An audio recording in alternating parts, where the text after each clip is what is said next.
Naante erga jaarsa bitachuurra geenye yaa'u erga ta'e jechuudha. Ka jaarsa bitachuun erga ta'e yaa'u jaarsuma fakkaannee bitachuu qabna malee maali inde akkasii mitiire faaxooche jaarsa 600 ol birrii 600 ol kan ta'uun abbaa manaa bitachuutti kisaaraa keessatti chalaa'u. Abbaa manaa bitatanii jaarsa abbaa warraa godhatanii wajjin jiraachuu miti. Innuu nama bitate kinoo lafarraa nama fixaara. Ara jaarsa bitannaa. Egaa shamaar kafuunee kabajamtootaa fi daawwattoota hordoftoota keenyaa nageenyi koo kan jaalalaa fi kabajaa bakkaa fi lafa irratti haa baay'atu. Anis bakkaa fi lafa jirutti waaqayyoof galannaa ga'u nagaa fayyaa kooti. Viidiyoo kana jechuudha kan qalbii qabdu keessa gadi buutii maaragaan hanga dhumaatitti hordofu. Waa'ee viidiyoo kana kutamee gara fuula TikTokittis ni ce'aa jira. Ijoolleen teenya afaan Oromoo afaan Amaaraa kana baay'een hiikkachuu wallaalanii irraan ni qoosu jechuudha. Ni galeemti ni qoosu. Kan immoo waa'een kun galee fi qoosaa osoo hin taane kan hubateef garuu waa baay'eedha. Dubartii tanarraa ijoolleen umuriin irraa deemee osoo dhala hin godhatiin turtanii yookaan immoo abbaan manaa dura waa odoo ilmoo irraan argatee waa jalaa ta'ee jedhee barumsa guddaadha. Hunda keenyaaf shamarran ilaallata. Garuu jaarsa bitachuun jaarsa bitatanii miti jaarsuu nama bitee wajjin jiraachuun yeroo ammaa ulfaateera.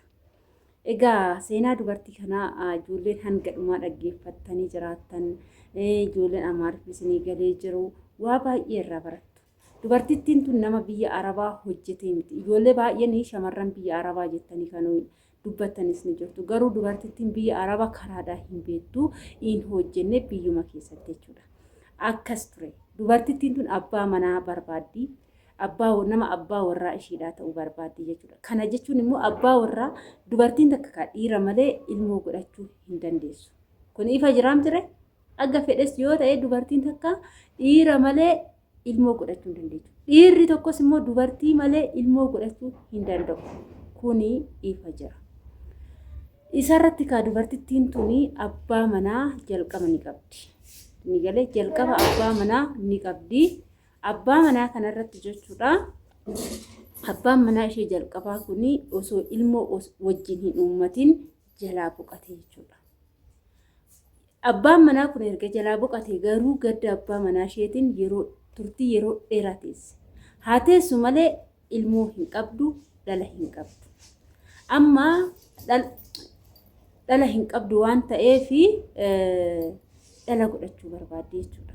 Ni galemti dhala godhachuu barbaaddi waan ta'eef abbaa manaa barbaaddi. Abbaa manaa kana eecharraan barbaaddattee karaa onlaayinii karaa tiktaakii ishiin tiktaakii fayyadamtii tiktookii fakkeenyaaf yeroo darbe kaammaa habiibanuu waan akkasii ni hojjechaa jirti. Warroonni abbaa manaa barbaaddan warroonni haadha manaa barbaaddan jettee karaa onlaayiniitiin walitti ni fiddi jechuudha. Innaa wanta akkasii gara tiktookiitiin argiti. Yeroo argitu kanaa karaa onlaayiniitiin anis nan barbaadaa nama abbaa manaa naa ta'uu jetti. Yeroo kana dallaalli yeroo jalqabaatiin kan irraa fudhatee qarshii 2,500 abbaa manaa ittiin barbaachuuf kan dallaalli irraa fudhate jechuudha. Isarratti aansuudhaan immoo abbaa warraa keessi argamee jira garuu qarshii haganaa barbaadaa jedhaniin qarshii 75,000 ni barbaada jennaan fuutee qarshii 75,000 kanas ni galchiti jechuudha. Guyyaa kaanis ammas deebiteetii abbaa manaa kana wajjin haasoftee amala isaa bartee amala ishii baree walitti dhufuu arguu barbaaddi isheen. Innaa yeroo gaafattutti qoyii inni ni sodaataa xiqqoo ishii sapiraayizii si gochuu barbaada osoo ati hin beekin si gammachiisuu barbaada wantoota akkasiitu jira jechuudha. Ni eeggatti yoo eeggattu kana wanti sapiraayizii ta'us hin jiru wanti dhufus hin jiru jechuudha. Ni galee miti abbaa warraa kana ni eeggatti inni itti mul'atu. ishiin xiqqooshii nama jabduudha. Nama umuriidhaanis deeme akkuma argitan kaa. Garuu namni tokko tokko beektanii rifeensa namaa laalee rifeensa harrii baas ilaalanii yookaan immoo bifa namaa laalanii dulloomte kan namaan jedhanis ni jiru. Ani garuu ishee tanaan dulloomte jechuu hin danda'u. Maaliif jennaan harriin umuriin ilaallatu amma ijoollee waggaa 25 rifeensa isaanii adii ta'e kan harrii bichaa ta'an argaan jira jechuudha asittu. Ni galee miti. Innaa isheen tun kaa namni umri ishee nun deenye yookaan nun dhalle waan ta'eef haadha ishee dhalte san qofatu beekuu danda'a malee beekuu hin dandeenye jechuudha. Umurii nama tokko nama dhalle san qofa beeka malee namni tokko bifa isaa laalee ati umurii nama kanaa taata jedhee madaaluu hin danda'u jechuudha. Kanaaf umurii ishee madaalee nama akkana jechuun hin danda'amus hin barbaachisus nama tokko jeequunis hin barbaachisu. Innaa ishiin tun kaa abbicha kana kaa namichi ishee barbaadu.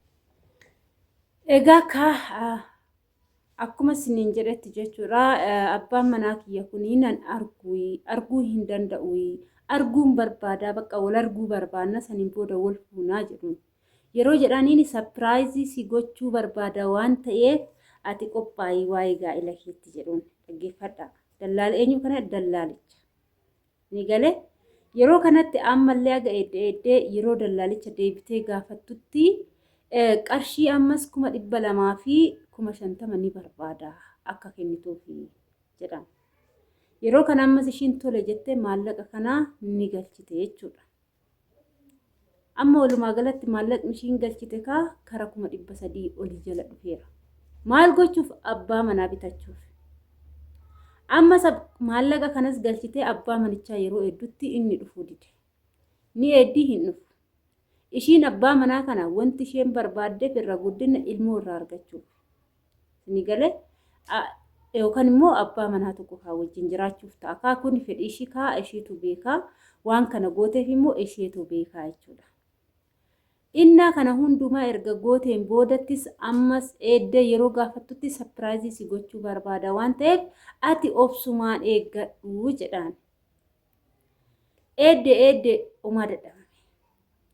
Guyyaa kaan ammas deebitee yeroo gaafattutti ammallee qarshii 300 ni barbaada galchii. Yeroo kana dubbiin kun soba akka ta'e galee fi lakki abbaate ani kanarra hin qabu jettee baay'ee aartee gubattee osuma kanaan jirtu hillikii isaatiif ammallee kan biraa argiti. Kan biraa kana maaliif hillikii kanaan ammas nan argadha jettee yaaddee hillikii kanaan ammas jechuudhaan karaa onlaayiniitumaan jechuudha. Inni kunis ammas akkuma sanitti qarshii 200 fi 50 irraa nyaate.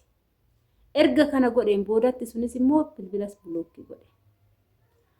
Amma kaa ijoolleen wanti kanarraa barachuu qabnu jechuudha. Dubartittiin tuni jalqaba irratti abbaa manaa ni qabdi. Abbaan manaa ishee jalqaba odoo ilmoo wajjin hin godhatiin jalaa boqatee deebitee immoo abbaa manaa karaa onlaayiniitiin yeroo barbaaddattutti kanatu ishee mudate. Ana kan gaafinatti ta'e bakka kanatti garuu lafarrattuu abbaan manaa ni argama. Fakkeenyaaf namoonni abbaan manaa irraa boqotan namoonni manatti namoota akka ofii kana ni argatu jechuudha. Isa san akkamitti dhabdee kan jedhu gaafii isa ijoodha jechuudha. Inni itti aanu immoo dubartittiin tun biyya Arabaa deemte yookaan immoo biyya ormaatti hojjettee qabeenya fiddeemte. Qabeenya kana hundumaa eechaa argatte. Qabeenya kana hundumaa eechaa fiddee jennaan inni kuni qabeenya abbaa manaa kiyyaa kan isa jalqabaa na jalaa boqateetii jetteerti jechuudha. Ni galemti akkas jetteerti. Walumaa gala irratti jechuudha viidiyoon kun kan nutti ibsu shamarran keenya baay'ee nama onlaayinii irraa jalqabne karaa onlaayiniitiin amma karaa adda addaatiin dhiirotaan kan wal barru shamarran baay'eetu jira jechuudha. Deebi'ee inni si fuudhaa mana ijaarrannaa akkas goonaa akkana goonaa jedhee kanatti halalus baay'eetu jira jechuudha. Yeroo kana jechuma isaa san qabannee baay'een isaanii maallaqa asii achi gillasabii qaamaan hin tokko gillasabii onlaayiniidhaan baran tokko maallaqa erganii kan kaaddaman baay'eetu jira. Viidiyoon kun kan waan akkasii ni ibsa jechuudha. Kanaaf ani wanni jechuu barbaadu dubbii gabaabaa ofii keessanii maallaqa irratti ergitanii na fuudhi jettanii ofiif mana ijaarree kootu nutti gallee jedhameeti dhiisaati. Ofiisaatii nu kadhateetu ofiisaatii gabbareetu ofiisaatii shamara takka gabbaree fuudheetu baay'een isaanii mana keessatti cunqursaa jira jechuudha warroonni dhiirotaa.